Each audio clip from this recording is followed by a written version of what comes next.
Frères et sœurs et amis, que la grâce et la paix de Dieu soient avec vous tous. Ouvrez vos Bibles dans la deuxième épître de Pierre au chapitre 1er et nous lirons les versets 20 et 21.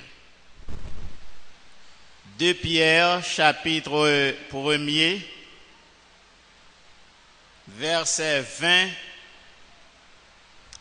et verset 21. Nous ferons cette lecture ensemble avec harmonie et dans le respect des signes de ponctuation. 2 Pierre chapitre 1er, verset 20 et verset 21.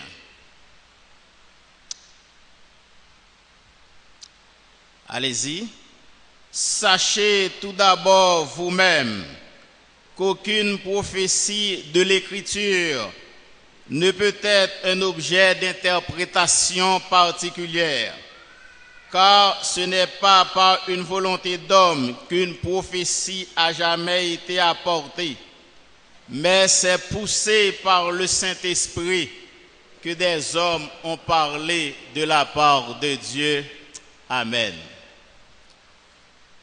Ce matin, le message que nous proposons de vous délivrer a pour titre l'authenticité de la Bible. L'authenticité de la Bible. Nous rendons gloire à Dieu pour le privilège qu'il nous donne aujourd'hui pour vous entretenir sur l'authenticité de la Bible qui est la parole de Dieu. En ce dimanche, en ce deuxième dimanche du mois de novembre 2013, du deuxième dimanche du mois de décembre 2013, merci, les chrétiens du monde entier commémorent la journée de la Bible. C'est une façon aussi pour nous de dire merci à notre Dieu pour ce livre si précieux qui parle de lui, qui parle de la création du monde, de l'existence humaine et de son plan de salut pour le rachat de l'homme. L'authenticité de la Bible. Chers amis, en essayant de poser la problématique du sujet concernant l'authenticité de la Bible et son hypothèse, nous pouvons poser la question à savoir comment peut-on prouver l'authenticité de la Bible à la lumière de son contenu. Une analyse approfondie de ce livre va nous permettre de nous appuyer sur des éléments fondamentaux qui constituent l'essence de l'authenticité d'une chose, l'essence de l'authenticité de la Bible en tenant compte, 1, de son origine, 2, de sa valeur, 3, de sa certitude, et 4, de son utilité. Et ceci, tels sont les points d'appui sur lesquels repose notre argumentation concernant l'authenticité de la Bible. En première argumentation relative à l'origine de la Bible, vieille de nombreux siècles, c'est le livre le plus ancien des livres qui puissent exister dans le monde. La Bible est la parole de Dieu révélée aux hommes pour les conduire, révélée aux hommes pour les instruire, révélée aux hommes pour les amener à mener une vie conforme à la volonté de Dieu.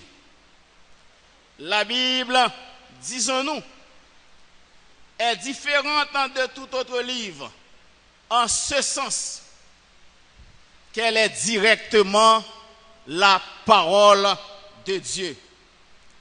La Bible en elle-même renferme tout ce dont l'homme a besoin pour être en relation avec son Créateur et en relation avec ses semblables. Du commencement à la fin, la Bible développe un grand thème, un thème précieux qui est la personne et l'œuvre de Jésus-Christ. La Bible est écrite par des auteurs humains, parfois même inconnus, appartenant à des époques, appartenant à des siècles, appartenant à des âges, appartenant à des conditions sociales différentes. Mais pourtant, ils étaient tous sous le contrôle de Dieu. En d'autres termes, c'est Dieu lui-même qui a commandé. C'est Dieu lui-même qui a mené. Et c'est Dieu lui-même qui a dicté le contenu au point que sa rédaction porte en elle-même l'empreinte de Dieu. C'est pourquoi l'apôtre Pierre, en écrivant aux chrétiens juifs dispersés en Asie mineure, les judéo-chrétiens, a déclaré dans 2 Pierre, chapitre 1er, verset 20 et verset 21, ce n'est pas par une volonté d'homme qu'une prophétie a jamais été apportée, mais c'est poussé par le Saint-Esprit que des hommes ont parlé de la part de Dieu. Et l'apôtre Paul aussi a enchéri sur cette même lancée en écrivant à son fils légitime dans la foi, Timothée, toute l'écriture bien sûr, est inspirée ou insufflée de Dieu. La Bible est le seul livre sur la terre qui puisse répondre à tous les besoins de l'homme, en tout temps et en tout lieu, et elle est composée de plusieurs livres.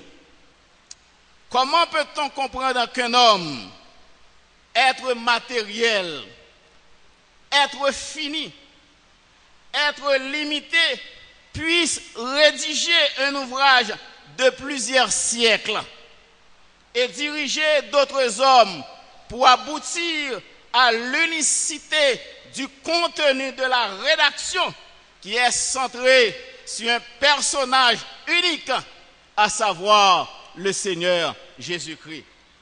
Or, la vie humaine sur cette terre est passagère. Seul Dieu est éternel. Seul Dieu existe de toute éternité. Et notre affirmation est que la Bible est de nature suprahumaine, c'est-à-dire la Bible transcende l'intelligence humaine, donc elle est d'origine divine. La Bible renferme 66 livres, dont 39 de l'Ancien Testament et 27 du Nouveau Testament. Elle contient 1189 chapitres, dont 929 de l'Ancien Testament et 260 du Nouveau Testament. Ce qui est intéressant dans la Bible, c'est qu'on remarque une unité de pensée. Une unité de pensée qui se traduit par une intelligence unique qui a guidé ou dirigé la rédaction de ce livre. Ainsi donc, elle est l'œuvre du Saint-Esprit. Si l'authenticité de la Bible repose sur son origine, elle s'appuie aussi sur sa valeur. Deuxième argumentation, sa valeur relative à l'authenticité de la Bible. Nul ne peut contester la valeur de la Bible par ce qu'elle apporte à l'humanité. La Bible présente un ensemble d'ordonnances, un ensemble de codes de nature divine par lesquels l'homme doit vivre selon les standards moraux. La valeur de la Bible se reconnaît non seulement par sa puissance transformatrice qui change les cœurs, mais encore parce qu'elle fournit à l'homme tout ce qui est bon pour vivre en harmonie avec Dieu et avec ses semblables. Les hommes ont besoin de connaître, les hommes ont besoin de comprendre la Bible pour y obéir, parce que la Bible est la plus haute valeur, parce que la Bible est la plus pure règle pour mesurer leur comportement, et parce que la Bible est la plus fidèle balance pour évaluer leurs actions. Chers amis, si les valeurs dans une société sont évolutives en raison des variations d'une époque à l'autre, si certaines sont devenues dominantes dans un temps où la société évolue, pourtant, les valeurs prônées par la Bible en tant que livre de valeurs en elles-mêmes sont constantes. Les valeurs sont fixes. Les valeurs sont inchangeables et ces valeurs restent les mêmes dans toute société à travers les âges. Par exemple, l'amour, la justice, la générosité, le travail, la compassion, l'équité, ce sont des valeurs fondamentales, des valeurs spirituelles, des valeurs chrétiennes qui restent les mêmes en tout temps et hors de temps, en tout lieu et hors de lieu. Les valeurs restent inchangeables. De plus, chers amis, la valeur de la Bible réside dans son contenu. C'est la Bible qui nous parle de l'existence de Dieu, le Dieu trinitaire tout-puissant, le Dieu omniprésent, le Dieu immuable, le Dieu éternel qui existe de par lui-même, le Dieu aimant qui s'est offert lui-même pour nos péchés. La Bible nous présente ce Dieu qui est toujours présent, existentiel dans le cosmos et qui soutient toutes choses par sa force toute puissante. C'est la Bible qui nous apprend que le monde a été créé par Dieu. Au commencement, Dieu créa les cieux et la terre, selon le livre de Genèse.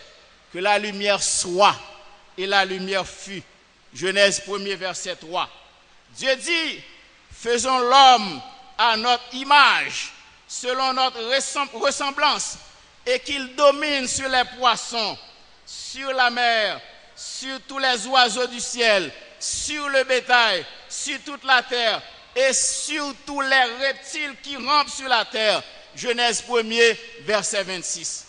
L'Éternel Dieu forma l'homme de la poussière de la terre. Il souffla dans ses narines un souffle de vie, et l'homme devint une âme vivante. Genèse 2, verset 7. Et le livre d'Ésaïe, dans Ésaïe 45, verset 18, nous a précisé, ainsi parle l'Éternel, le Créateur des cieux, le seul Dieu qui a formé la terre, qui l'a faite et qui l'a affermie, qui l'a créée pour qu'elle ne soit pas déserte, qui l'a formée pour qu'elle soit habitée. Je suis l'Éternel, il n'y en a point d'autre. C'est la Bible qui nous permet de connaître toutes ces choses-là. C'est la Bible qui nous expose clairement la manière dont le péché est entré dans le monde et corrompt le genre humain. C'est la Bible qui nous fait aussi comprendre le plan rédempteur de Dieu pour le rachat de l'humanité. Il a accompli en notre faveur, en la personne de son Fils en Jésus-Christ, qui s'est offert lui-même pour nos péchés. Et en acceptant son sacrifice expiatoire, nous bénéficions de la justification. Nous bénéficions de la réconciliation avec Dieu. Nous bénéficions de la restauration de notre âme, de la restauration de notre être intégral. Et nous bénéficions enfin de l'entrée dans le repos de Dieu. Ce qui fait également la valeur de la Bible est qu'elle est centrée sur un personnage unique, à savoir le Seigneur Jésus-Christ, Dieu incarné sous forme humaine. C'est pourquoi la prédication de la Bible doit être christocentrique. Le mode de vie, notre mode de vie en particulier, doit centrer ou encore refléter l'image de notre Seigneur et Sauveur Jésus-Christ. Le modèle à reproduire doit être axé sur la vie de Jésus-Christ. Et c'est pourquoi, chers amis, nous refutons ou rejetons toute autre forme de message qui n'est pas centré sur le Seigneur Jésus-Christ. Chers amis, nous rejetons tout message axé sur le culte de la personnalité humaine pour se faire passer pour des vedettes ou pour susciter du sensationnalisme devant le peuple de Dieu. C'est avec regret que nous constatons de nos jours bon nombre de prédicateurs qui prêchent des messages diabolo-centriques, parlant de diable racial, qui ne respectent pas la dignité de la chair de Dieu en invoquant les noms des esprits impurs, les noms des esprits de démons.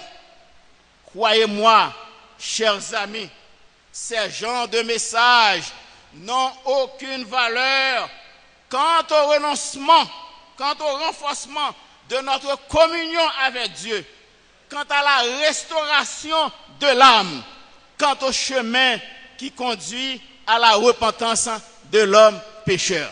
Est-ce que nous l'avons? Parenthèse, atterrissage là. Message, la parole de Dieu, les fait pour le centrer sous Christ. Parce que Bible là, de commencement à la fin, lui déroule son personnage unique, le Seigneur Jésus-Christ. C'est ça qui fait que nous dit clair et simple. A fait un message qui centre sur diable. Moun a parlé de diable, moi regrette ça pour pas la donne et pas prendre non mais aucun nègre quel que soit le niveau de théologie ou pas prendre non mais message là c'est sous Christ pour lui centrer. Et de nos jours c'est avec regret les n'attendait sur les ondes de la radio, c'est de gros théologiens qui fait de grandes études mais là on prend Bible là on lit un passage tout chita diable sale, diable ici, diable là-bas et ça plus grave là sous cher bon Dieu côté bon Dieu présent là, en esprit et en vérité, yo arrogé le droit pour citer nom des démons, nom des esprits impurs sous cher bon Dieu. Ça, n'est pas biblique. Message nous fait pour le centrer sur la personne de Jésus-Christ. Et moi-même, je pense que ça nous se dit là. Pour moi-même, mais qui j'aime penser. Objectif au prédicateur, il y a 3 bagailles là-dedans. 3 aires que moi-même, par la grâce de Dieu, moi définis. 3 aires. Le premier aire, c'est le renforcement. À savoir que lorsqu'on message prêché, moi avec ou qui là, ça m'tende yo, li pral permettre me renforcer acquis spirituel que me gagne dans moi-même pour marcher plus bien dans bon Dieu. Premier R. Deuxième R là, c'est la restauration. À savoir que message que moi entendais, si me gagne quelques bagages dans la vie qui pas bon, eh mais c'est pour message ça corriger, recentrer pour restaurer la vie auprès du Seigneur. Troisième R là, moi considérer monde qui pas chrétien ou pas contre le Seigneur. C'est pour message qui bail là capable de toucher cœur monde qui pécheur là et amener à la repentance. C'est ça objectif message en prédicateur de l'évangile. Objectif message là, c'est pas diabolocentrique, c'est pas parler de diable que lié. Et gros auteur qui dit toujours répéter ça, les personnes qui parlent constamment du diable invariablement l'attirent. Ou bal valeur, il dit oh, m'pas de valeur non. Ah bah monsieur bon valeur, et bien qu'on a quitté fini et c'est ça qu'on vient un problème avec pile message diabrassi à la bord ou père moun ou bien ou père bay moun la main ou père vivre avec moun parce que du comme ça intel c'est diable même dans l'église moun qui fonctionne avant ou c'est diable. Ça nous rejeter parce que la Bible est christocentrique. Amen, christocentrique. La Bible nous enseigne à valoriser le nom de Christ dans tout ce que nous faisons. C'est dans ce but que Blaise Pascal a écrit sans l'écriture, qui n'a que Jésus-Christ pour objet, nous ne connaissons rien. Si l'authenticité de la Bible se base sur son origine, si l'authenticité de la Bible se base sur sa valeur, elle est aussi fondée sur sa certitude. C'est notre troisième argumentation. La certitude de la Bible fait état des prédictions annoncées dès les temps reculés qui ont été accomplies. La certitude de la Bible fait état des promesses faites qui ont été réalisées pour certains, qui continuent et qui continueront à se réaliser pour d'autres. Dans le psaume 119, verset 160, le psalmiste a écrit « Le fondement de ta parole est la vérité ». La Bible est de qualité vraie. Elle n'est entachée ni d'erreur. La Bible n'est entachée ni de déguisement, car la vérité est unique et il n'existe jamais de vérité. La Bible est opposée au faux. La Bible est opposée au mensonge. La Bible, c'est à travers elle que nous savons que c'est la Bible qui nous a parlé de la venue de Jésus-Christ sur la terre.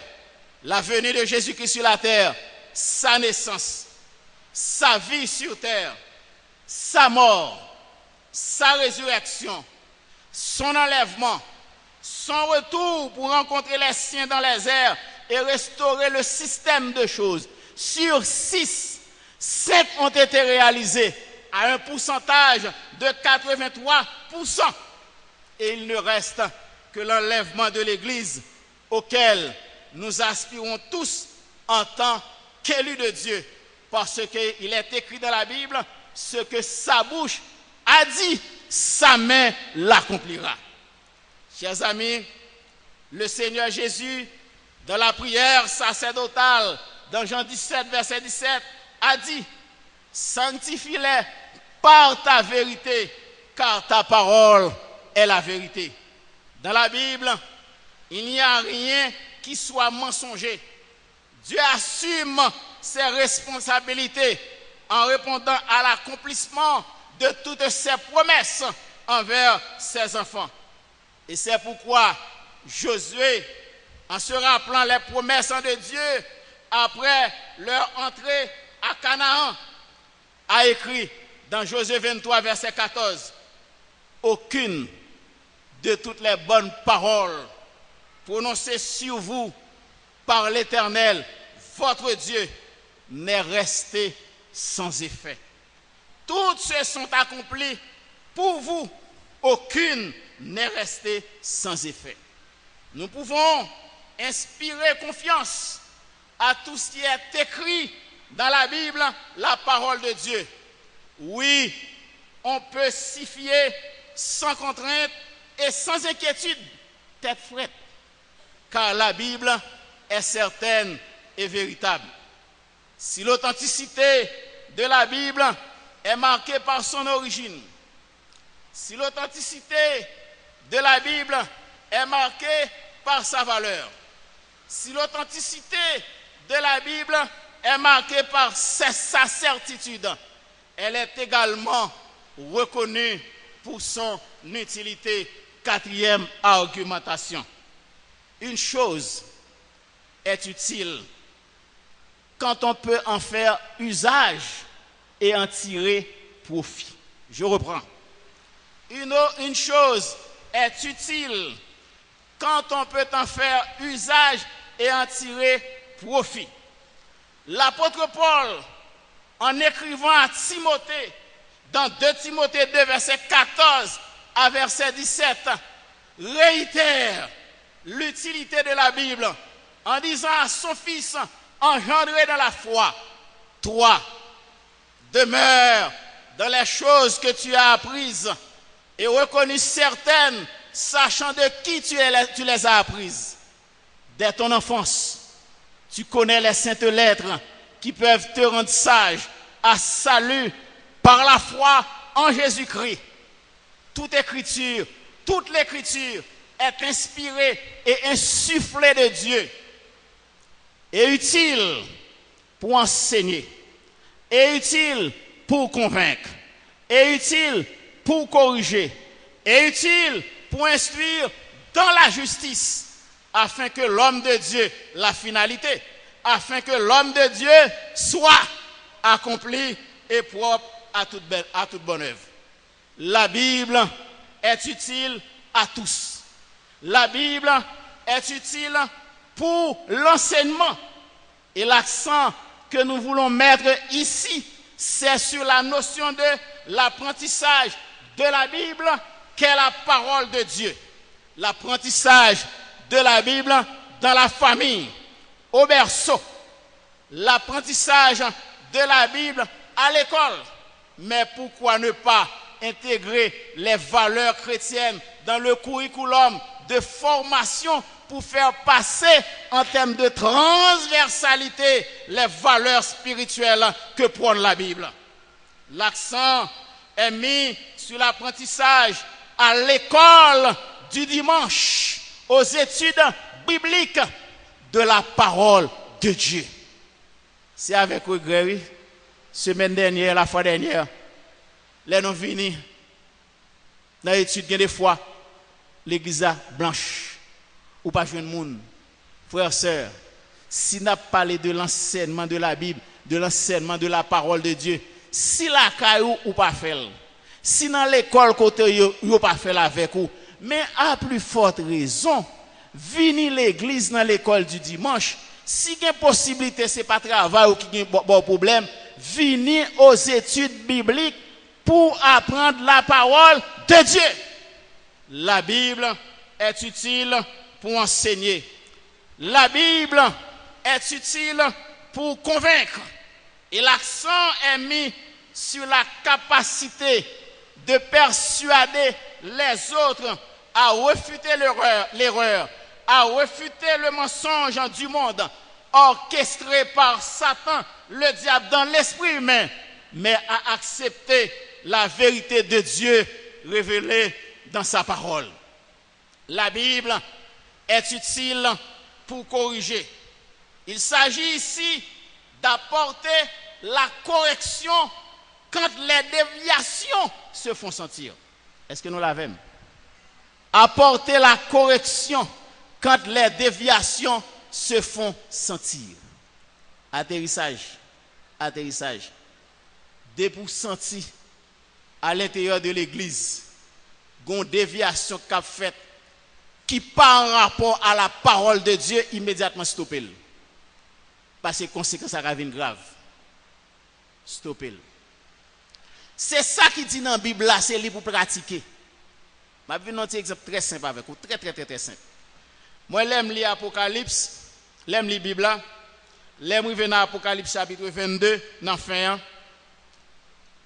Amen. Viens Seigneur Jésus. Que la grâce et la paix de Dieu soient sur vous. Mes versets. Ça veut dire que tout ça qui est écrit dans la Bible, là, depuis Genèse jusqu'à Apocalypse, l'elle finit en tant que message. Bon Dieu mettez ça sous lui. Amen. Est-ce que vous l'avez? Ma vin sous, ma batterie sous, oui. Ça veut dire que, dès pour l'église, où tu as un message prêché, c'est Amen pour dire, c'est pas Amen pour battre. Au nom de la puissance du Saint-Esprit, nous avons décortiqué bagay ça ici, pas bon ici. Ou ka battre main pour l'autre bagay, mais depuis message prêché, c'est Amen pour dire, c'est pas applaudissement pour bagay. Moi-même, chercher dans la Bible, je vois le mot applaudissement écrit. M'aller dans l'encyclopédie biblique, je vois le mot applaudissement écrit. Côté que tu dois être implicite là, c'est les Hérode qui a présenté discours devant son peuple. Oh, le peuple a dit que tellement électrisé par le charisme d'Hérode, il bat bravo et dit ah oui, ça c'est la voix de Dieu. Et la Bible dit immédiatement, 11 anges sautent dans le ciel là, il frappe Hérode, Hérode mourit rongé de fer. Ça veut dire que bon Dieu n'a fait battre bravo ensemble avec moun quant à sa parole. Et pasteur Saint-Amour réitéré ça, il dit lui-même, c'est pas battre bravo après un message qui est important pour lui. Mais ça qui est important pour lui, il a besoin de réaliser est-ce que le message a traversé la vie ou pour changer. C'est ça qui est important. Et c'est ça, bon Dieu, besoin. Bon Dieu, pas besoin de battre bravo. Moi, je regrette ça. Moi, qui pas la voix là, je pas besoin après message ou battre bravo pour moi parce que je ne pas compter sous tête moi. Si moi, je ne pas compter sous tête moi, c'est sous bon Dieu que je compte. Donc, je pas besoin de battre bravo. Donc, c'est Amen pour dire. C'est ça la Bible pour nous. Et la fois dernière, je t'ai dit, pasteur tel faut ça. Pasteur tel faut te prêcher sur les ondes de la radio lumière à l'église tabernacle, l'église baptiste du tabernacle. Mais les pasteurs tel faut fin prêcher message. Entendez toute assemblée a dit Amen. Pas qu'on graine bat bravo. Donc ça, nous pas quitter rentrer là parce que c'est à l'extérieur le sorti. Nous pas prendre rentrer là. Nous devons chita sous Bible là. Les messages fin prêcher, l'église, le peuple de Dieu affirme Amen. Dérive ça, l'a corriger aujourd'hui, l'a corriger. Et si au monde ou là où tu prends chance faire, ou en affaire avec le Seigneur, car nous parlons sous l'autorité du Saint-Esprit. Chers amis, la Bible en tant qu'élément de correction détient cette autorité de corriger les méfaits de l'homme, de corriger les méfaits de l'homme en œuvre bienfaisante. La Bible est l'élément de correction qui change la haine en l'amour. La Bible est l'élément de correction qui change l'orgueil en l'humilité. La Bible est l'élément de correction qui change l'égoïsme en solidarité. La Bible est l'élément de correction qui change l'impureté en la pureté. La Bible est l'élément de correction qui change la méchanceté en la bonté. La Bible est l'élément de correction qui change la jalousie en désintéressement. Et la Bible, enfin, est l'élément de correction qui change la calomnie en appréciation. Chers amis, la Bible est la parole de Dieu. La parole de Dieu qui est tranchante, plus tranchante qu'une épée quelconque à deux tranchants, pénétrante jusqu'à partager âme et esprit, jointure et moelle. Elle juge les sentiments et les pensées du cœur. La Bible est l'élément d'instruction dans la justice. Toute écriture est inspirée de Dieu et utile pour enseigner, pour convaincre, pour corriger, pour instruire dans la justice. Instruire dans la justice, c'est inculquer à une personne la pratique de la justice envers les autres et dans les affaires. Instruire dans la justice, c'est éduquer une personne dans un principe de morale fondamentale en vertu duquel les actions humaines seront sanctionnées ou récompensées. Instruire dans la justice, c'est de connaître et d'appliquer les valeurs morales selon lesquelles l'homme doit marcher et par lesquelles Dieu juge le comportement humain. Instruire dans la justice, c'est façonner l'esprit de l'homme dans les principes des hautes valeurs chrétiennes et spirituelles. La Bible est d'utilité commune. Le résultat de cette formation, le résultat de cet enseignement, le résultat de cette correction, le résultat de cette instruction est que l'homme de Dieu, pas n'importe qui, non? Attendez bien, comprenez bien ça qu'a dit dans la Bible là. Comprenez bien ça qu'a dit là. C'est pas l'homme, non, afin que l'homme de Dieu, voici votre identité. Afin que l'homme de Dieu, moun bon Dieu même, afin que l'homme de Dieu soit accompli.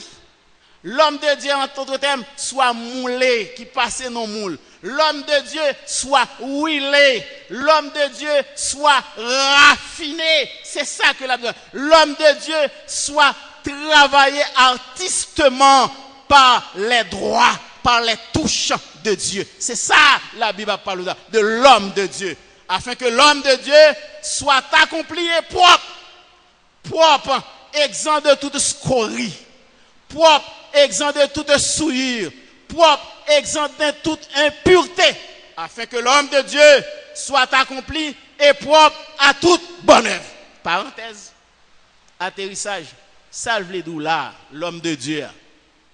L'homme de Dieu l'aime nous dit toute bagaille ça qui bien raffiné, bien sorti, passé dans moule, non mais bon Dieu, l'aile sorti dehors, mais ça lié dans mes bon Dieu. Même gens ensemble avec, sous ta prendre pas qu'on est cher ça, belle la Jean Welia, c'est pas de consal vini. C'est yo te prend matière là brute dans le sol naturel, mais il passe dans du feu. Yo travaille et yo vinn bon belle bagaille ça, mais jodi a li utile ou capable camper devant pour prêcher. C'est comme ça bon Dieu besoin. C'est comme ça bon Dieu besoin. C'est ça qui fait que bon Dieu pas besoin au monde qui vient devant qui dit oh non sans péché. Bon Dieu pas besoin ça. Bon Dieu besoin avec toute salto qu'on gagne. C'est comme ça bon Dieu besoin. Vin joindre lui-même l'a fait travail de nettoyage là-bas ou même. Lui-même l'a fait travail d'homme accompli et puis là fini la mettre dehors mais bon monde nan mettre dehors. Mais bon monde nan. Ceci veut dire que sous besoin bon monde dans société sous besoin monde propre dans société sous besoin monde qui pas sale dans société c'est dans l'église pour venir chercher. Samedi est-ce que nous d'accord avec moi? Est-ce que c'est ça vrai? Est-ce que c'est ça vrai? C'est ça le tadouye. C'est ça le tadouye. Mais nous t'a souhaité, au lieu nous t'a dit ici, c'est ça le tadouye, c'est ça lié ici pour tout le monde. C'est ça nous t'a souhaité. L'homme accompli, préparé et propre à toute bonne œuvre. Chers amis, la Bible, la parole de Dieu est réputée authentique parce qu'elle a son origine de Dieu. La Bible est réputée authentique parce qu'elle a sa valeur comme phare pour guider les actions de l'homme. La Bible est réputée authentique parce qu'elle est en matière de certitude. En matière de certitude, tout son contenu est la vérité. La Bible est réputée authentique parce qu'elle est utile pour refaire et amener l'homme déchu à la ressemblance de son Créateur. Et c'est dans ce sens qu'Isaac Newton, le mathématicien et le physicien anglais, qui a découvert la loi de la gravitation universelle, K égale M' sur D carré, a écrit: il y a dans la Bible de signes sûrs de son authenticité que dans toute l'histoire profane. Je répète, il y a dans la Bible de signes sûrs de son authenticité que dans toute l'histoire profane. Si les hommes pouvaient capter dans leur esprit la parole de Dieu, Si les hommes pouvaient s'accrocher à la Bible, si les hommes pouvaient obéir à la volonté de Dieu révélée dans la Bible, leur bien-être serait comme un fleuve et leur nom ne serait point effacé devant Dieu. Menons notre vie selon les principes de la Bible, en y harmonisant notre conduite pour un renouveau spirituel de notre âme, pour un changement de mentalité et de transformation des structures sociales comme moyen de développement, et le tout à la gloire de Dieu. Qu'il en soit ainsi pour vous. Amen. Amen.